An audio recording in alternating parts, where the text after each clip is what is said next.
Benar. Sepakat nggak? Sepakat. AHY itu pemimpin masa depan. Benar. Perfect itu orang. Benar. Tapi jangan baper gitu. Betul.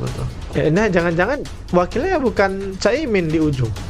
Tuh bisa jadi ya. Bisa Plot twist lagi ya gitu ya. Bisa jadi. Benar. Bisa jadi. Sorry nih Pak Edwin, ganggu malam-malam nih. Nih, ngajakin podcast malam-malam nih. Aduh, ini udah jam berapa ini? Jam berapa? Soalnya bagaimana ini ada lagi berita heboh Bang. Apa tuh? Yang kita obrolan terkait Pilpres tadi malam itu tiba-tiba itu Demokrat ngeluarin press release Bang, merasa dihianati. Yang akhirnya Caimin yang selama ini digadang-gadang dengan Prabowo Bang, berpasangannya dengan Anies Baswedan. Gimana nih menurut Bang Edwin? Iya. Masa sih? Iya serius. Jadi kita perlu pandangan seorang Edwin nih terkait dengan dinamika yang terjadi. Gimana Bang? Jadi harus malam-malam banget gitu. Iya. Udah sebenarnya nggak perlu kaget sih sebetulnya. Nggak perlu kita wow gimana benar gitu. Nggak perlu sebenarnya, itu kan politik ya. Dan pasti akan dibangun ini berbagai macam narasi ini. Dan katanya kan informasinya besok ya deklarasinya ya. Sabtu ya di Surabaya. Surabaya. Besok pagi deklarasi Anies dengan Caimin. Gimana nih kekuatannya Bang? Kalau kita lihat ya dari sisi keterwakilan wilayah ini ya make sense ya, bagus ini. Artinya Caimin ini merepresentasi Jawa Timur. Yes. Dan sebetulnya bukan representasi Nahdlatul Ulama gitu loh. Bukan representasi NU ya secara keseluruhan. Tapi kan klaimnya Caimin dia ini NU banget nih, mewakili NU banget nih gitu. Ya. Ada kesana nggak sih Bang? Berpikirnya Surya Paloh gitu. Nah, saya lihat gini. Dari sisi data, PKB ini kan pemenang kedua di Jawa Timur setelah PDIP. Nah, ini kalau kita lihat data ya. Jadi sehingga ini menjadi salah satu pertimbangan yang cukup logis ketika mengambil Caimin untuk menjadi pasangannya Anies. Yes. Nah, kalau kita lihat lagi data, Demokrat itu hanya dapat 1 juta lebih, 1.400.000 sekian. Kalah sama di Jawa Timur. PKB ya Bang? Kalah jauh. Kalah jauh. Benar. Bahkan Demokrat itu tidak masuk 5 besar di Jawa Timur. Padahal tidak masuk. Markasnya SBY harusnya itu. Nah, mungkin atas pertimbangan itu menjadikan Anies ya. Katanya kan bukan keputusan Anies nih. Keputusan Surya Paloh katanya. Keputusan Surya Paloh, dan ada yang ngelobi kan Surya Paloh. Kabarnya sih istana gitu. Nah, itu masih saru juga beritanya. Yang jelas mereka ambil itu data. Dan saya yakin bukan hanya data hasil pileg DPR RI saja, tapi hasil pileg DPRD provinsi, sama hasil pileg di kabupaten kota. Nah, ini kan hasil dari kompilasi ya. Dan yang harus kita pahami, Anies itu political science-nya jalan. Yes.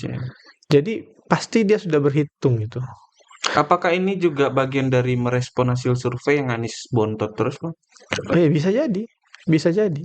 Jadi, nah jangan-jangan wakilnya bukan Caimin di ujung.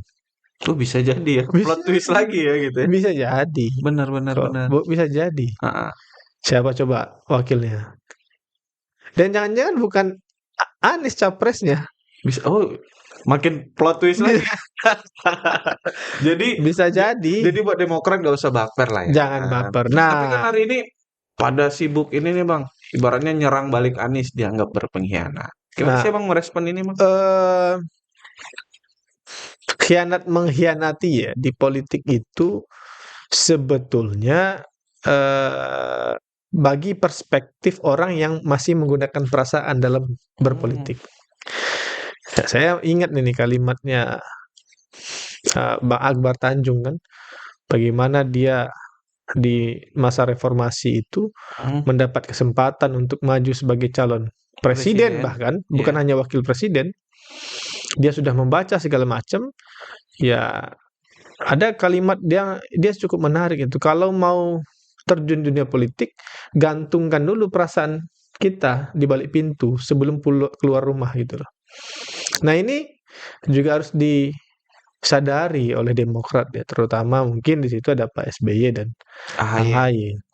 Saya kalau menjadi AHY, saya akan tetap ini di dalam koalisi perubahan ini. Kenapa Bang? Menarik nih. Kenapa harus bertahan gitu? AHY ini masih mayor, ya. Dan AHY ini belum merepresentasikan apapun ya dalam tanda kutip ya. Iya. Karena menjabat sama sekali juga. Iya. Sebaiknya AHY tetap bertahan dan nanti ambil posisi strategis di pemerintahan. Karena apa? Kalkulasinya ketika PKB merapat secara kekuatan, hitung-hitungan di atas kertas berpotensi sekali, Bang. Potensi buat menang. Benar. Terlepas dari hasil surveinya Caimin ini ada atau tidak. Benar. Bicaranya kan ini kan mau mesin partai. Ya. Kita ini mau mengakomodir keinginan orang perorangan atau memang mau perubahan. Betul. Logikanya di situ. Artinya kalau kita bisa ambil beberapa intisari yang Abang bilang tadi, Demokrat nih sebetulnya nggak ingin perubahan nih, karena dia cuma getol banget nih. Betul. Nah, di sini terlihat, nih mohon maaf ya, kalau ini dilakukan oleh AHY ya, sebagai the future leader kita, dia kalah sebelum secara politik dan apapun dibanding seorang Puan Maharani. Tingkat kematangannya masih perlu dipertanyakan. Makanya ini tidak clear. Kan begini, politik itu kebutuhan sekarang tidak lagi bicara tentang gagah-gagahan, tidak lagi bicara tentang popularitas semata, tidak lagi hanya bicara tentang drama, tapi bicara rekam jejak. Itu benar. Bicara tentang prestasi, bicara tentang hasil kepemimpinan. Orang sudah melihat bagaimana kepemimpinan dari seorang Anies Baswedan, Ganjar. Ganjar. Orang sudah melihat kepemimpinan Prabowo yang sudah menelurkan berapa banyak politisi handal di nasional ini, termasuk Jokowi sendiri di daerah.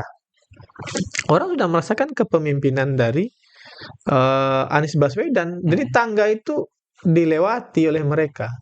Nah, kalau AHY cerdas, Pak SBY nggak baper, ya, sebaiknya harus tetap di koalisi ini. Kalau mereka pergi ke PDIP, nggak make sense.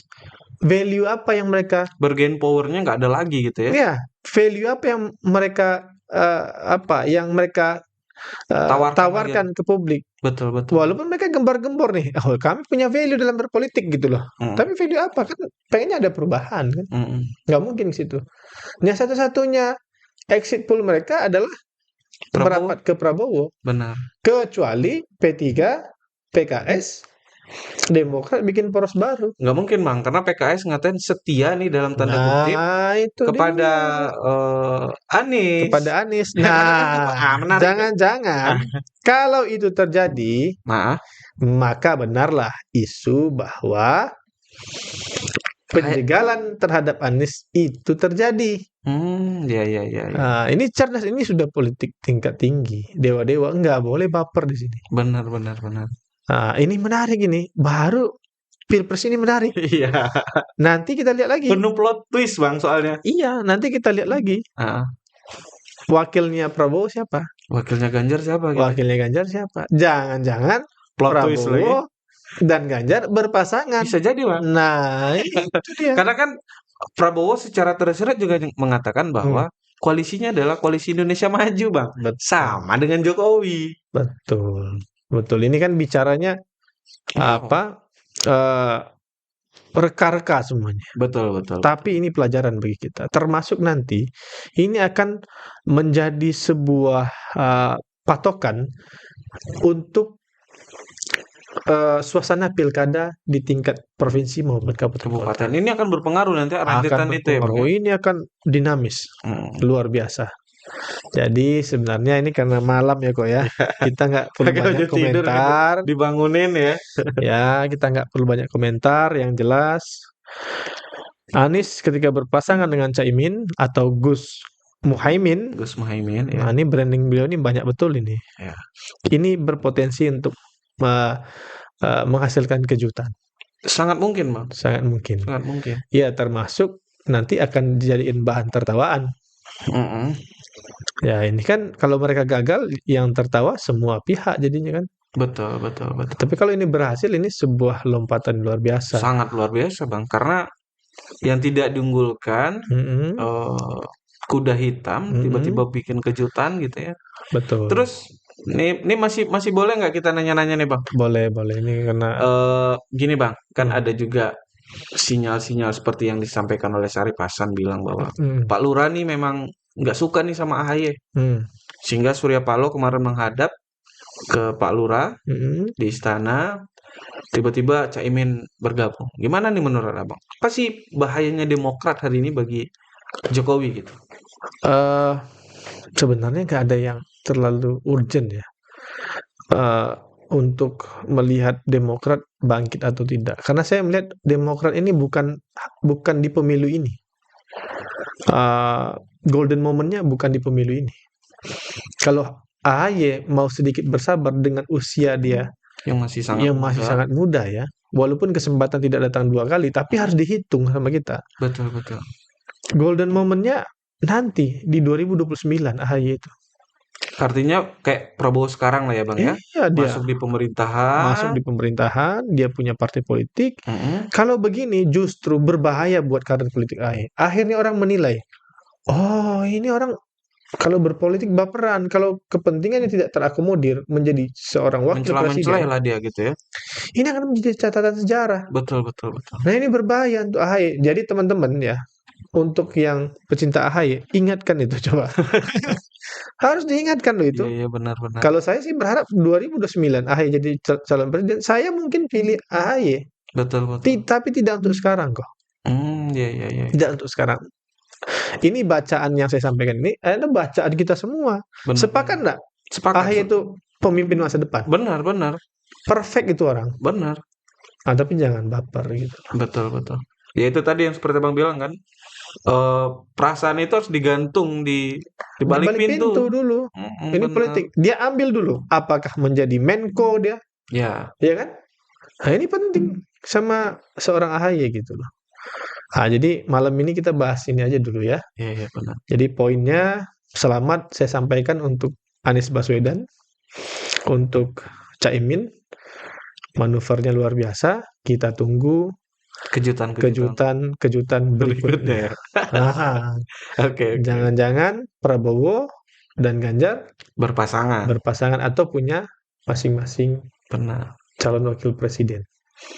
Nah, kita nggak tahu terakhir manuver Golkar seperti apa. Iya.